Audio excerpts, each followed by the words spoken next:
pour faciliter l'accès aux services de santé et services sociaux aux minorités linguistiques, dans la minorité, dans la population d'expression anglaise.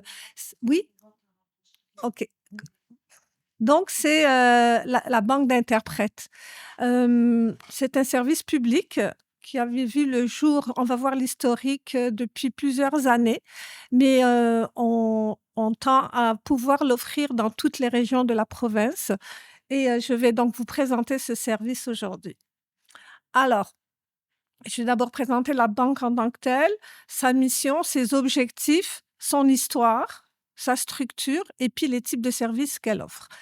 En deuxième lieu, je vais vous présenter quelques statistiques sur les services offerts pour les personnes d'expression langue anglaise et on va voir si on a le temps, une période d'échange. Alors, en 2018, le ministère de la Santé et des Services sociaux a émis des orientations pour rendre accessibles les services d'une banque d'interprètes, donc des services d'interprétariat, à la population qui ne maîtrise pas la langue française. Et il y avait des impératifs pour mettre en place ce type de service, notamment l'accessibilité, donc 24 heures sur 24, 7 jours sur 7, dans toutes les régions de la province. Et idéalement, des services de proximité. Ça veut dire que, idéalement, avoir des interprètes dans chacune des régions qui pourront offrir leurs services d'interprétariat avec les intervenants sur les lieux des rendez-vous. Le deuxième impératif, c'est une offre de qualité, ce qui veut dire recruter des interprètes et les former pour offrir des services basés sur les bonnes pratiques avec des compétences linguistiques suffisantes, une intervention éthique, une compréhension du rôle de l'interprète et des formations sur les interventions dans le réseau, donc sur la culture organisationnelle des établissements du réseau de la santé et services sociaux. Et cette offre de services de qualité est synonyme de sécurité de qualité des services offerts aux usagers. Le troisième impératif, c'est le soutien au développement de l'utilisation de l'interprétariat. Donc, on doit accompagner les établissements du réseau de la santé par de la sensibilisation, pour justement sensibiliser à la barrière linguistique et à la sécurité des services, à formation des professionnels pour mieux collaborer avec les interprètes et des outils de tout genre pour optimiser, améliorer les interactions avec les usagers et les interprètes. Et le quatrième impératif, c'est la gestion financière responsable basée sur une viabilité financière, donc un service autofinancé et sur le principe de l'utilisateur-payeur. Donc, chaque établissement paye les services, assure le paiement des services des interprètes, qui sont des travailleurs autonomes en passant. Et finalement, ça prend une simplicité opérationnelle, donc utiliser une plateforme, une technologie qui est facile à utiliser, où les intervenants feront leur demande de service d'interprète et les interprètes pourront répondre à ces services et avec une réalité qui soit facilitante pour les intervenants. Alors, la mission de la banque d'interprètes du réseau de la santé, c'est donc, ce qu'on reprend ici, faciliter l'accès aux services de santé aux personnes qui ne maîtrisent pas suffisamment le français ou l'anglais, quand c'est des établissements d'expression anglaise, pour comprendre les professionnels et être compris de ces derniers. Les objectifs, donc, c'est d'améliorer l'efficience des services et d'offrir une interprétation fidèle, neutre et confidentielle, donc un service d'interprétariat professionnel. L'histoire de la banque d'interprètes du réseau de la santé provient des années 93, où il y a eu une première banque d'interprètes interrégionale qui se trouvait à Montréal.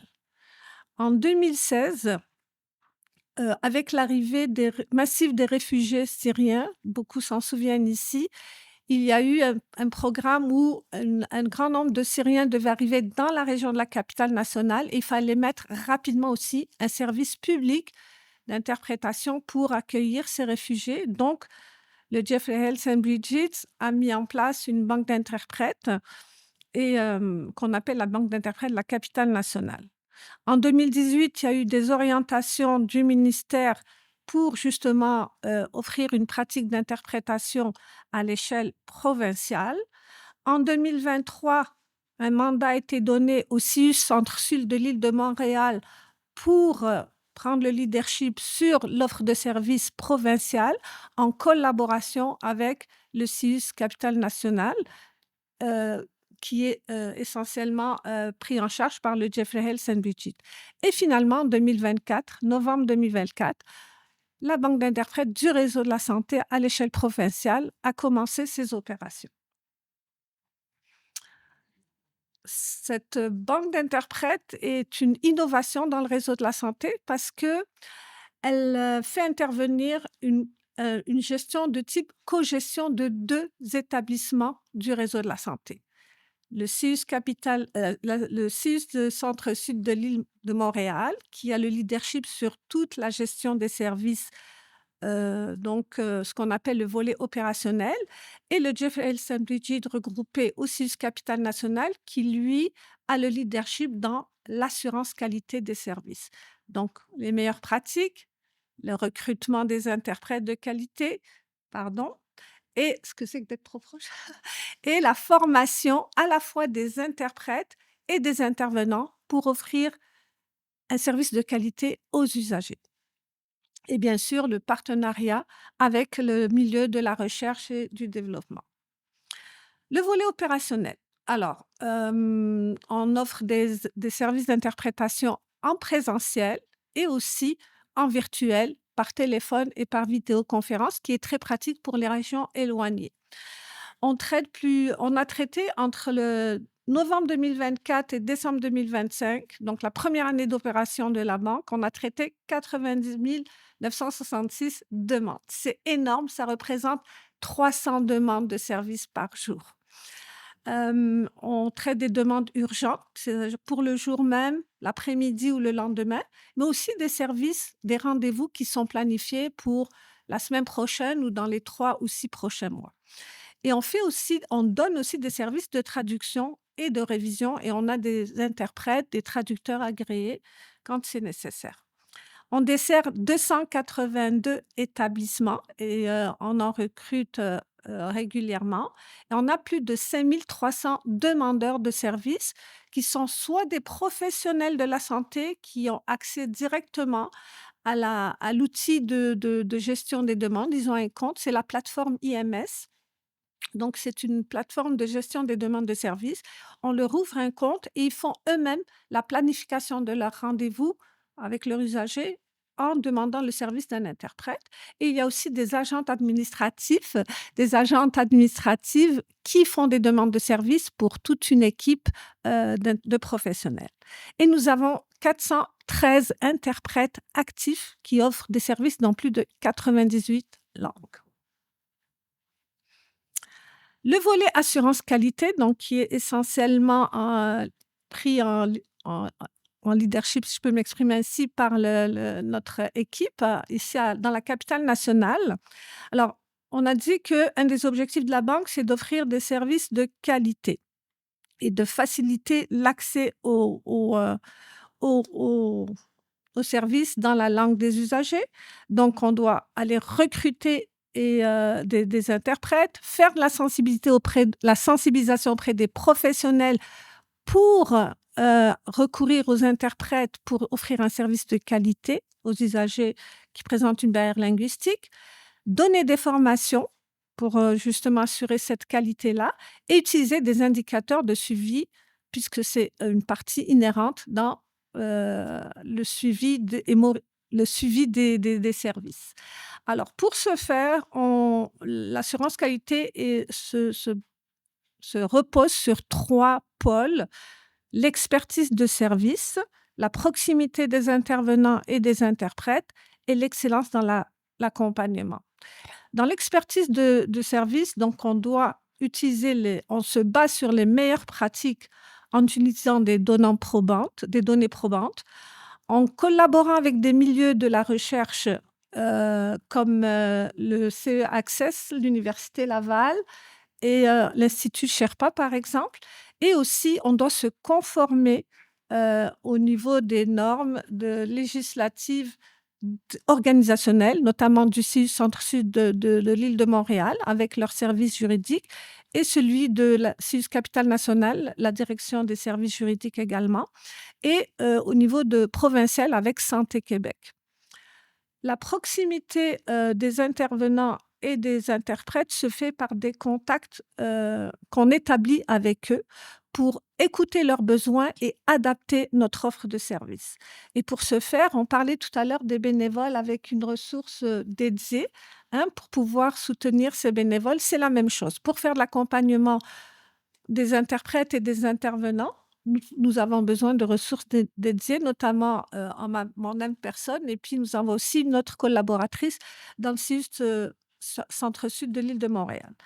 On donne du soutien pour le développement des compétences, comment intervenir auprès d'un usager qui présente une barrière linguistique et culturelle, que ce soit avec les interprètes et aussi avec les intervenants. Et aussi, on travaille sur développer un réseau de contacts avec les établissements du réseau de la santé pour écouter leurs besoins et adapter l'offre de services selon leur réalité terrain. Et on développe aussi un réseau de contacts avec les communautés pour pouvoir recruter des interprètes de qualité. Et finalement, l'accompagnement se fait dans la qualité des recrutements d'abord, l'utilisation des indicateurs de suivi de la qualité des services, donc indicateurs de suivi de la satisfaction des services par les intervenants et les usagers. Et finalement, on veut aussi travailler sur la fiabilité, l'agilité, la flexibilité de notre notre offre de service, qui est un grand défi parce que, comme je vous dis, on dessert la province, il y a autant de régions que de réalités et on essaie donc d'adapter cela dans le contexte, bien sûr, comme on a dit, d'une conformité législative au niveau des organisations et de Santé Québec. Alors, pour cet accompagnement, on va voir déjà le processus d'accompagnement des interprètes. Pour pouvoir donner une offre de service qui répond aux besoins, on doit d'abord faire une analyse des besoins en langue. Pour ce faire, on capte les besoins des intervenants qui nous contactent directement, mais à travers aussi l'outil de gestion des demandes, on est en mesure de savoir quels sont les services qui n'ont pas été rendus par manque d'interprètes et on va alors en recrutement à ce niveau-là. Et finalement, on regarde aussi une analyse géopolitique. On surveille au niveau, parce qu'on sait que l'arrivée des immigrants, des réfugiés, dépend beaucoup aussi du contexte géopolitique. Donc, on veut être en prévention et préparer du recrutement en fonction des besoins qui vont s'en venir. On fait des appels de candidature d'interprètes à travers les médias sociaux du réseau de la santé, mais aussi dans les communautés, au niveau des universités, où on a un bon bassin d'interprètes qui viennent d'ailleurs et qui parlent plusieurs langues. Ensuite, on analyse les candidatures en présélection. On a des critères, on a des procédures pour cela. Et ensuite, on filtre pour pouvoir retenir les meilleurs des meilleurs. Et on fait une entrevue avec ces candidats-là, avec un test linguistique, aussi un test un test, on va dire, on fait une évaluation du profil en utilisant aussi des critères. Et une fois que ces candidats sont retenus, et je peux vous dire que à la fin, on retient 25% de tous les candidats qui postulent, pour vous dire à quel point c'est très sélectif pour, encore une fois, avoir en souci la qualité, la sécurité des services. On constitue un dossier d'interprète avec un certain élément de procédure. Et ensuite, ces interprètes-là retenus, on leur offre une formation de base d'une durée de 6 heures avec l'aspect de l'éthique, les compétences et les procédures.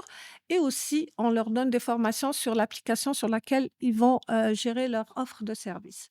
Et on donne aussi une formation continue avec des offres de temps en temps qui nous arrivent des partenaires, mais aussi avec le projet Intertis, notre collègue Yvan Lianza va en parler tout à l'heure.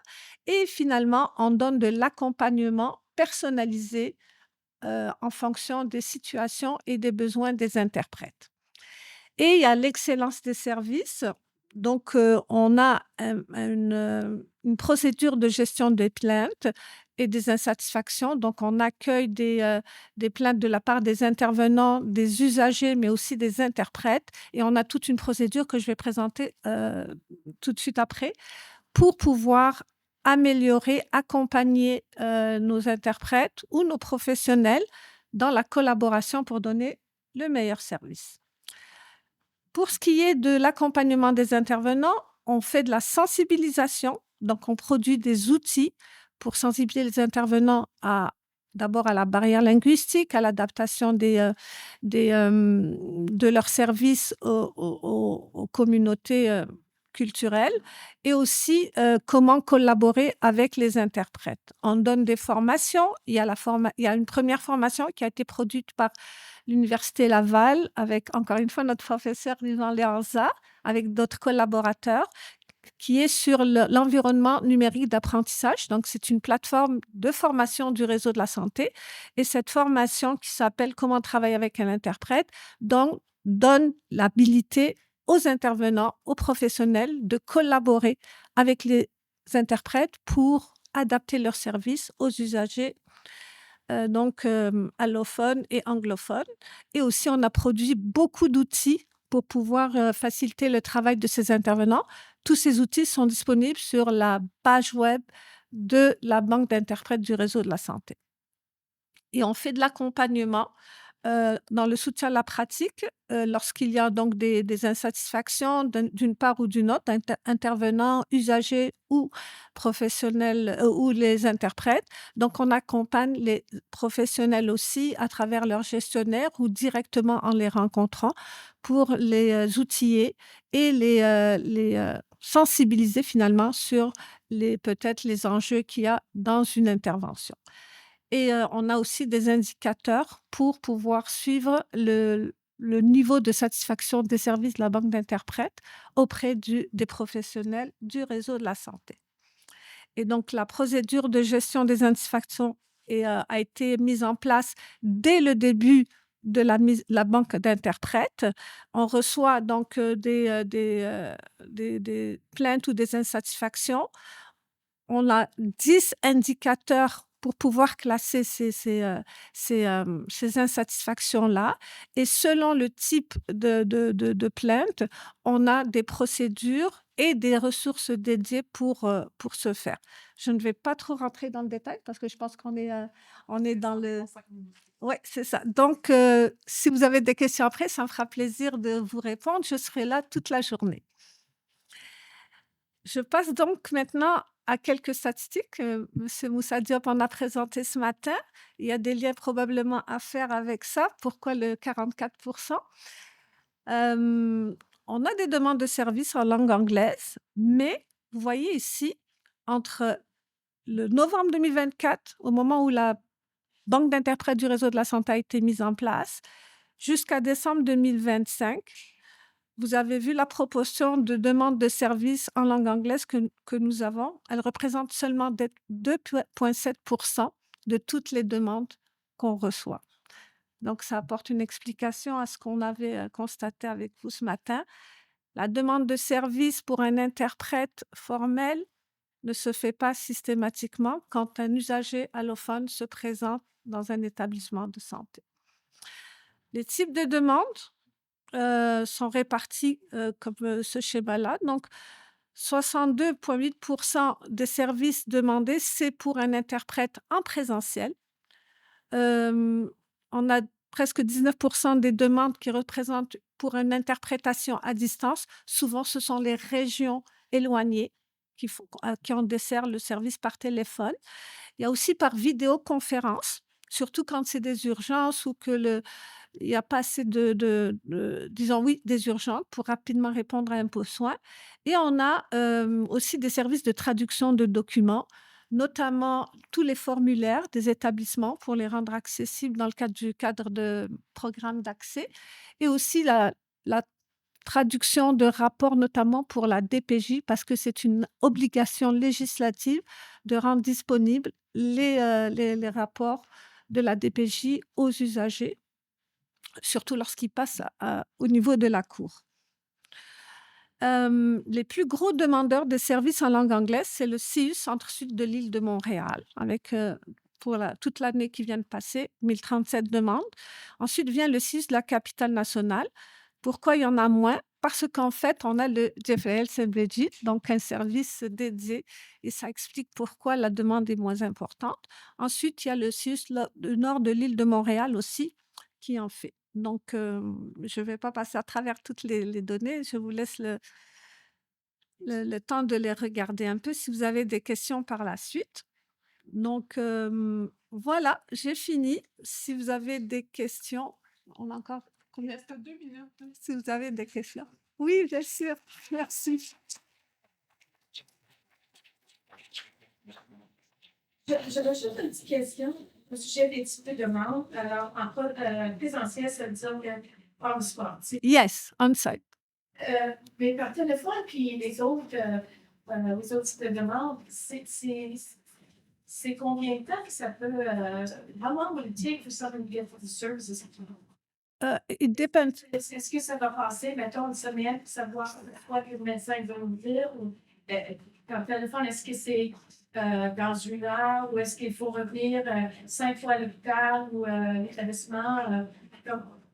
Qu'est-ce que sont les délais? En fait, les rendez-vous sont planifiés d'avance. OK? Il y a des rendez-vous qui sont planifiés d'avance. Ceux-là, souvent, l'interprète est en présentiel parce qu'on a le temps de trouver un interprète qui va se déplacer sur les lieux, sauf quand c'est les régions comme le Saguenay-Lac-Saint-Jean, par exemple. Eux, ils n'ont pas beaucoup d'interprètes sur place. On n'a pas d'interprètes professionnels sur place. Leurs demandes vont être essentiellement par téléphone ou par vidéoconférence. Donc, mais c'est des rendez-vous planifiés. Et il y a des rendez-vous aussi d'urgence. Quelqu'un qui se présente à l'urgence, par l'anglais, on n'a pas les ressources sur place. On fait une demande pour un appel avec un interprète. Donc, ça peut se faire aussi immédiatement. Ça fait plaisir.